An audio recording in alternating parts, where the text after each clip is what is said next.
Olá, como estão? Meu nome é Luciana Schenck e eu agradeço muito o convite para estar no terceiro Simpósio Latino-Americano para falar com vocês sobre as minhas pesquisas e sobre o que eu tenho pensado. Já está aqui a nossa apresentação que eu passo a compartilhar com vocês. O título da palestra, Planejamento, Paisagem e Planejamento, uma estratégia nada alternativa para o contemporâneo das cidades brasileiras, diz respeito justamente a isso, ou seja, é algo que já se faz em muitos lugares do mundo e há muito tempo, e aqui no Brasil a gente ensaia. O meu desejo é que essa militância que eu faço, ela possa de fato contaminar muito mais gente. A grande questão do campo disciplinar é justamente essa convivência entre a natureza e os nossos processos de ocupação. Aqui eu coloquei a cidade de São Paulo junto com a bruta floresta, não é? E a ideia é que nós não estamos longe da natureza, nós somos natureza. E essa perspectiva ou esse princípio tem que guiar as nossas ações de plano e projeto. Eu uso uma definição de um geógrafo chamado Augustin Berg, que diz o seguinte: paisagem é a relação que se estabelece entre a humanidade e a natureza. Então, não há aqui a ideia de que paisagem seja algo visual, não é algo que eu vejo e muito menos algo que é necessariamente belo. Paisagem é uma relação. Ela pode ser, por exemplo, uma relação relacionada, desculpe o pleonasmo, né? A um som que te lembra de um lugar. Ela pode ser algo relacionado a uma memória, pode ser uma representação, pode ser uma música, não é? Então, a ideia toda de que paisagem é uma relação que se estabelece entre nós, a humanidade, e a natureza. Por isso eu trago essa imagem, que é uma imagem de uma mineração, Minas Gerais, e eu estou com imagens do professor Luciano Bernardino da Costa, que dá aula aqui no Instituto de Arquitetura e Urbanismo junto comigo. A ideia é de que os processos de mineração, eles têm um impacto sobre a paisagem e também influenciam ou são fruto de um processo de desenvolvimento escolhido pelo nosso país. E trago imagens do desastre de Mariana, para falar um pouco que essas escolhas têm questões que se relacionam com a vida, que são profundas e que a gente precisa avaliar, ou seja, a paisagem é uma ferramenta, não é? É uma parte fundamental nos processos de planejamento nas suas mais diversas escalas. Quando eu aciono a ideia de paisagem dentro do processo de planejamento, eu congrego questões que são não só infraestruturais, mas também questões de paisagem relacionadas à memória, à história, ao pertencimento, à identidade, ou seja, é uma tal complexidade que leva alguns a pensar que paisagem não tem uma definição. Paisagem tem uma definição, essa que eu estou usando com vocês, que é a relacional. Isso faz a complexidade crescer, mas nem por isso a gente tem que desistir dessa palavra tão rica que é paisagem. Eu vou convocar a ideia de que paisagem conversa com as mudanças climáticas e vou trazer essas imagens para vocês. Imagens de processos que a gente chama desastres, né? Um momento em que muita água caiu do céu e a gente teve pouca possibilidade de infiltração. Os nossos sistemas de drenagem clássicos e chamados cinzas, porque a gente trabalha muito com meio-fio, né? Sarjeta, boca de lobo, galeria e córrego ou rio. Esse sistema falha, porque o volume de água é muito concentrado e é muito grande. Então, o que eu tenho aqui? Eu tenho isso acontecendo com mais frequência e com mais intensidade, justamente por conta das chamadas mudanças climáticas. Dito que mudança climática sempre aconteceu, a nossa questão é que a gente acelerou esse processo com as emissões justamente de gás carbônico. E leio com vocês a drenagem urbana, as chuvas, a ocupação das várzeas, a impermeabilização do processo de ocupação, que o processo causa, né? É um conflito construído entre esse processo e os fluxos da natureza. E todo esse conflito ele se amplia justamente por conta das mudanças climáticas, que é um pouco o resumo disso tudo que eu vim conversando com vocês. Então, paisagem entra aqui como um poderoso meio para a gente falar e comentar essas questões e refletir sobre elas e pensar processos de planejamento ligados a ela. Vou trazer isso para um exemplo particular, ou seja, a cidade de São Carlos, em São Paulo, onde é o Instituto de Arquitetura onde dou aula. Vocês estão vendo que o relevo é esse mar de morros e que sobe e desce, faz parte da fisionomia da cidade, a característica da cidade. E também mostro a vocês uma cartografia, uma das primeiras, se não a primeira, em que a cidade é feita sob a forma de uma grade, a morfologia em grade, colocada naquele relevo. Então, vocês podem imaginar que é um sobe, desce, e esse grande eixo que está aqui, que se vocês puderem ver o meu cursor, vocês vão acompanhar aqui, ó, olha só. Esse eixo aqui é a própria Avenida São Carlos, aonde estão essas 3 praças da fotografia da direita. Nessas 3 praças, ou por essas 3 praças, corre um córrego, que se chama Córrego do Gregório, que nessa imagem aqui está sendo canalizado e tamponado na década de 70. E, naturalmente, isso foi comemorado como uma mostra de progresso, porque essa era a nossa cultura. Então, mais uma informação importante. Além de ser história, memória, identidade, pertencimento, a paisagem tem uma dimensão cultural muito importante. Ela revela que as nossas opções, as nossas escolhas, por exemplo, por esse progresso, nesse momento histórico, causaram problemas sérios no tempo presente. Mostra uma imagem do mesmo lugar.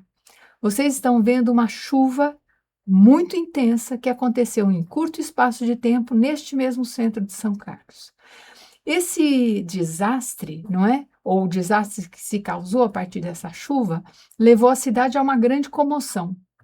Esse é o The Day After, né? O dia seguinte, em que os carros foram parar dentro das lojas e, por um grande milagre, não houve, né, perda de vidas, porque não aconteceu, deu tempo das pessoas saírem.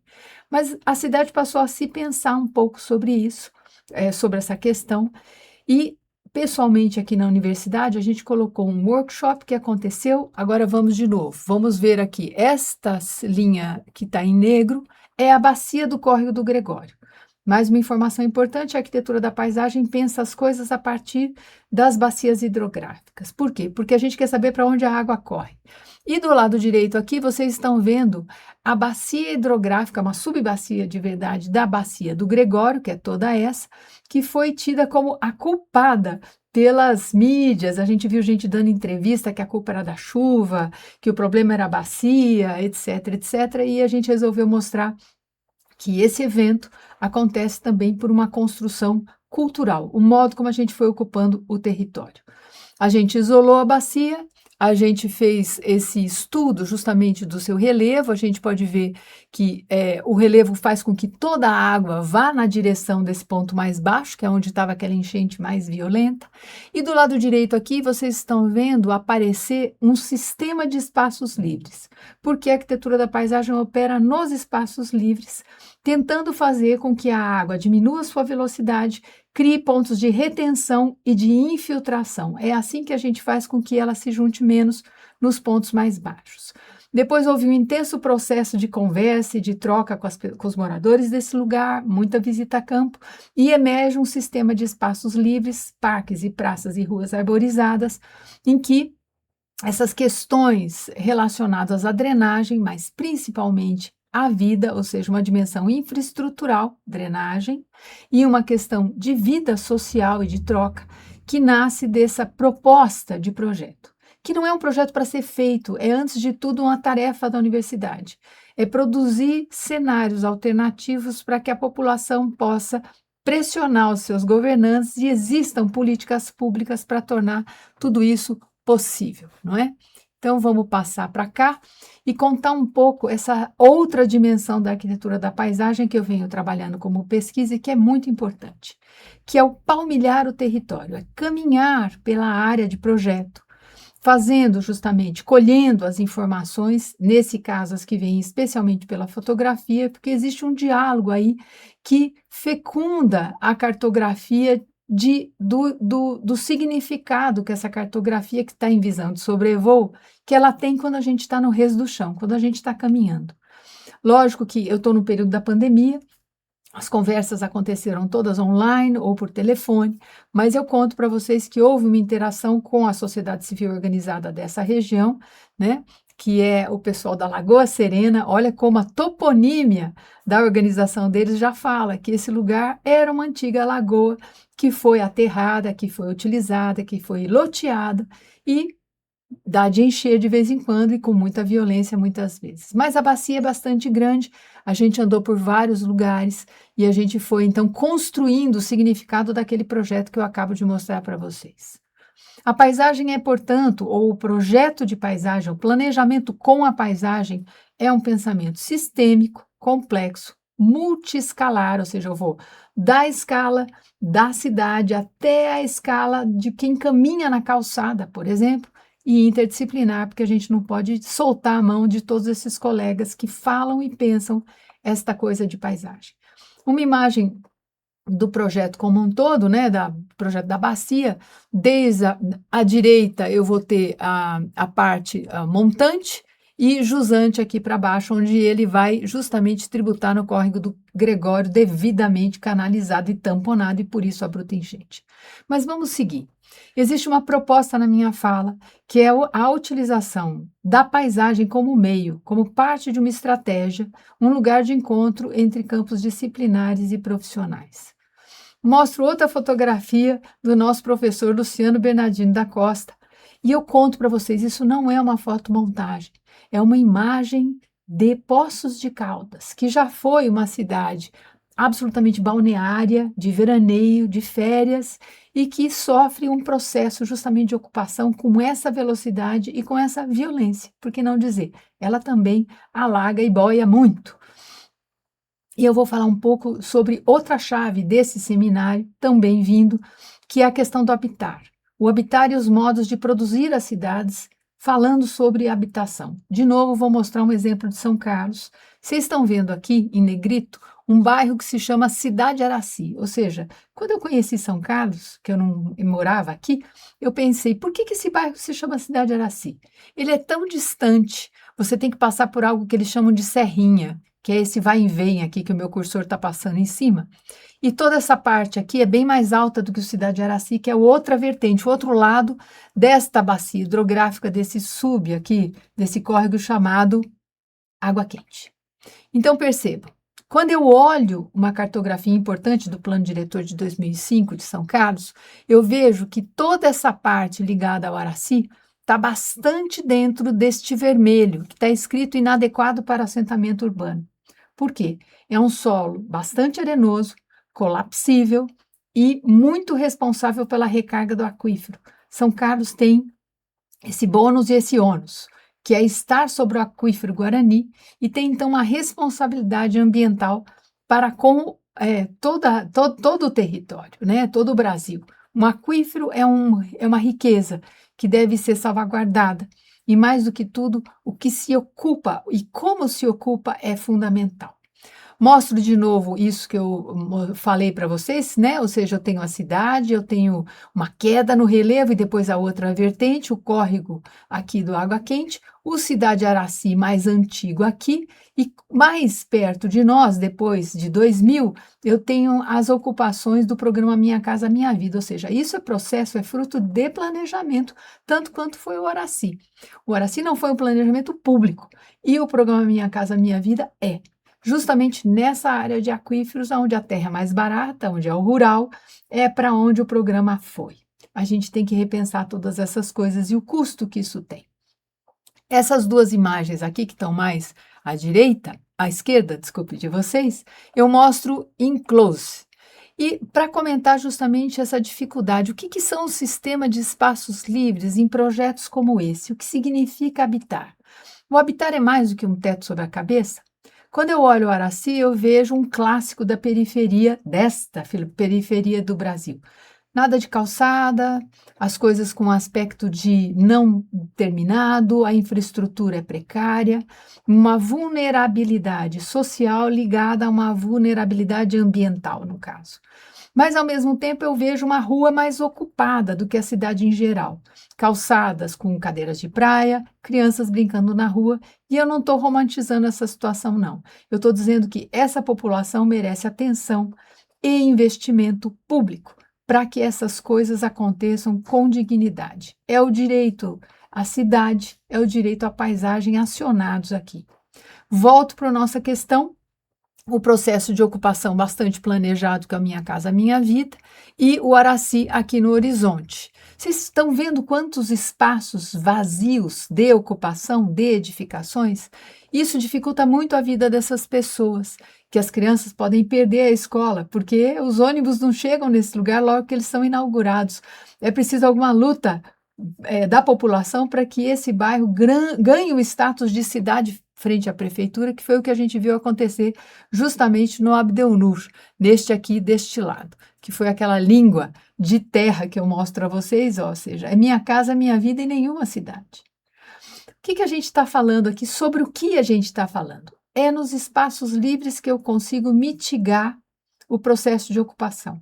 Esse não é um processo de ocupação que, de fato, seja produtivo, prazeroso para as pessoas que moram aqui. Elas vão construir esse bairro ao longo do tempo.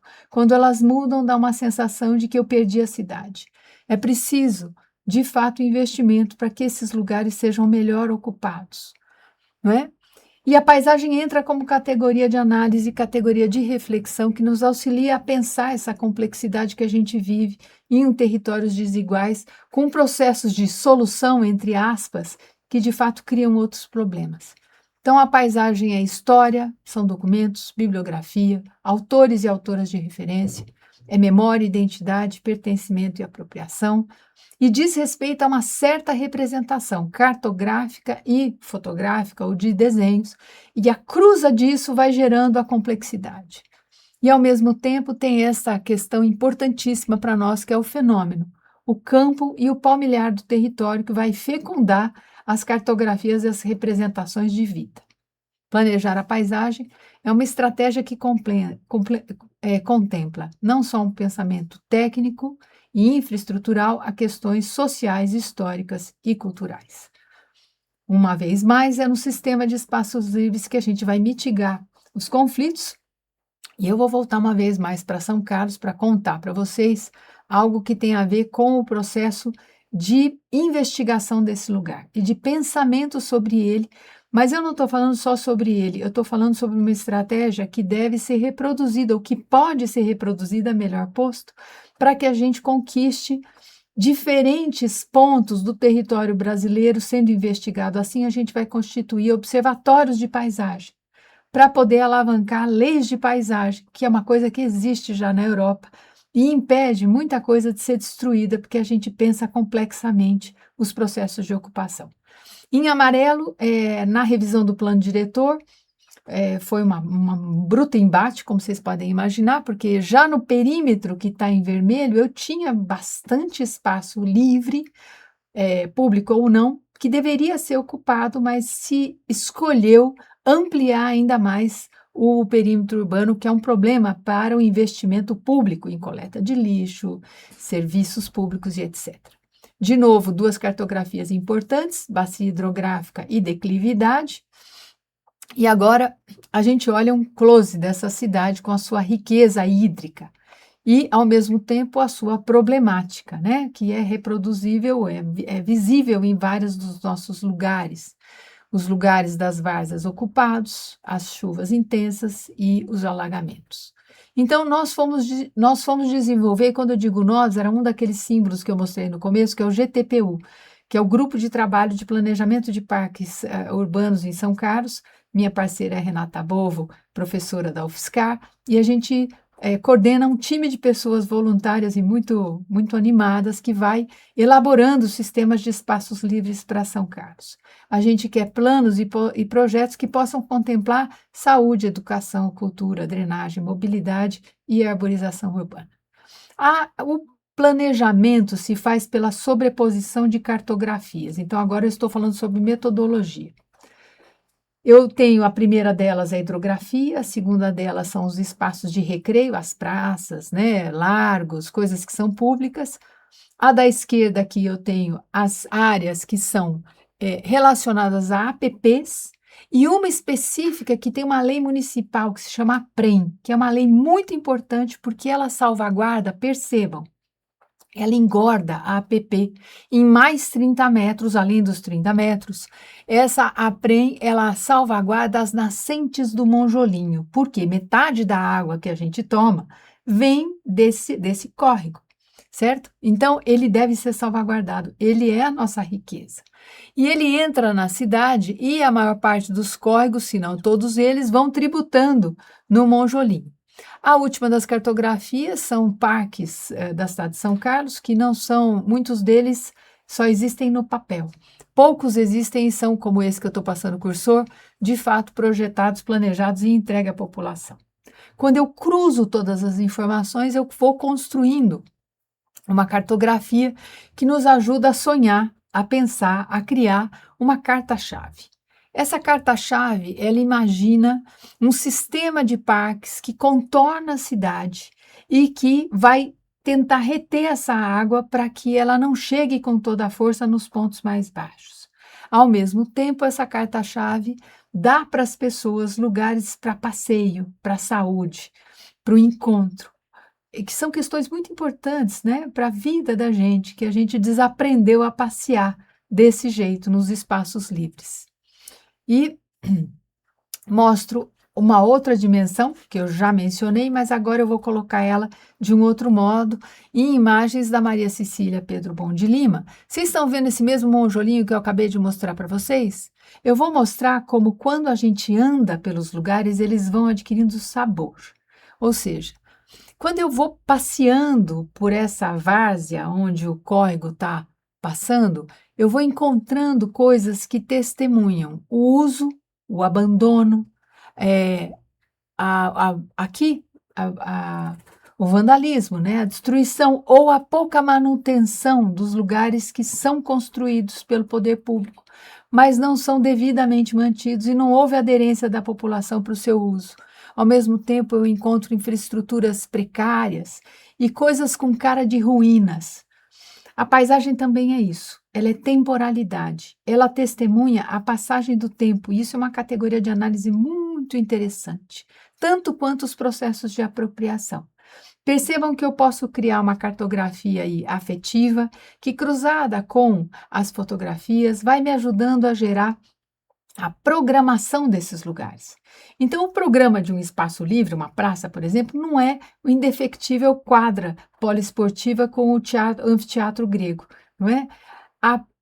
O pensamento sistêmico me leva a algo que conversa com o lugar e com as necessidades do lugar, ao mesmo tempo que trabalha sistemicamente com o todo, com a bacia hidrográfica e com a cidade e com a região. Essa última sequência de imagens da Cecília eu acho muito legal, porque ela mostra que o lugar dialoga com aquilo que eu sou capaz de ver. Então, a paisagem, ela diz respeito não só aqui, mas ao além, como ensina um dos autores do campo, que é Gordon Conley. Percebam que determinados pontos específicos ou especiais são tratados como mirantes. E isso entra no jogo quando eu estou falando de paisagem. Mostra disso é que nesse lugar, um trecho dele já foi projetado pelo grupo e está aqui numa apresentação do SESC. Vocês estão vendo aqui Renata Polvo, eu e pessoas ligadas à gestão, que é uma ação muito importante, ou seja, é quando a universidade estabelece o vínculo com a gestão e nessa parceria envolve, a partir da população, da sociedade civil organizada, um tripé benéfico para o futuro desse território. A leitura contempla objetividades e subjetividades. Eu vou agora para a parte final da minha fala e vou contar para vocês que esse processo metodológico, ele trabalha justamente questões que são técnicas, como cartografias de hidrografia, de relevo, de onde é que está a vegetação, onde é que está aquilo que é APP, etc, etc, e questões que são subjetivas, como esse caminhar que eu fui mostrando a vocês. A questão é, como é que eu posso identificar isso num sistema de espaços livres? Eu procurei mostrar um pouco para vocês, falando sobre bacia hidrográfica. E o legal é que a gente pôde escalar isso, a gente pôde transformar isso numa metodologia que o Comitê de Bacias do Estado de São Paulo, que é bastante bem formado, abraçou a ideia.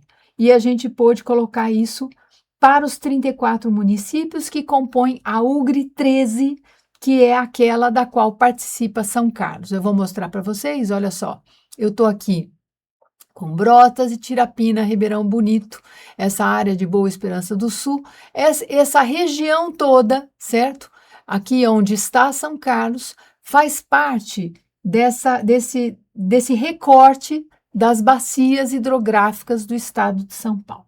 Então, veja que bacana, a gente fez um trabalho que foi interdisciplinar, aqui sobre a batuta de Gabriela Raal e Lucas Becco, a gente tem pessoas da universidade envolvidas, pessoas da sociedade civil organizada, empresas como a empresa Vita e escritórios de arquitetura da paisagem que poderiam fazer 2 executivos, porque o comitê disse, nós vamos fazer uma pesquisa, a gente consegue bancar 2 executivos, para que sejam construídos, aí o prefeito vai atrás, com o seu corpo técnico, vai atrás do financiamento, porque muitos dos financiamentos que estão, inclusive no governo federal, só vêm para o lugar, para o município, quando eles têm o projeto. Então, constituir o projeto é importante. Nós estamos nesse momento em que a gente ajuda os projetos a serem constituídos, percebe? Então, é um momento de leitura do território. Aqui, uma das bacias, em um dos lugares, o córrego problema e a gente planejando o campo com a equipe interdisciplinar, engenheiros ambientais, agrônomos, e vamos a campo procurando justamente a partir de um processo de leitura que começa nas cartografias elaboradas do município, geoprocessamento hoje sensacional, a gente coloca os dados do IBGE, começa a entender quem são essas pessoas, o grau de escolaridade, se tem mãe que chefia a família, se a gente tem criança e idoso na família e por mais, e por aí vai.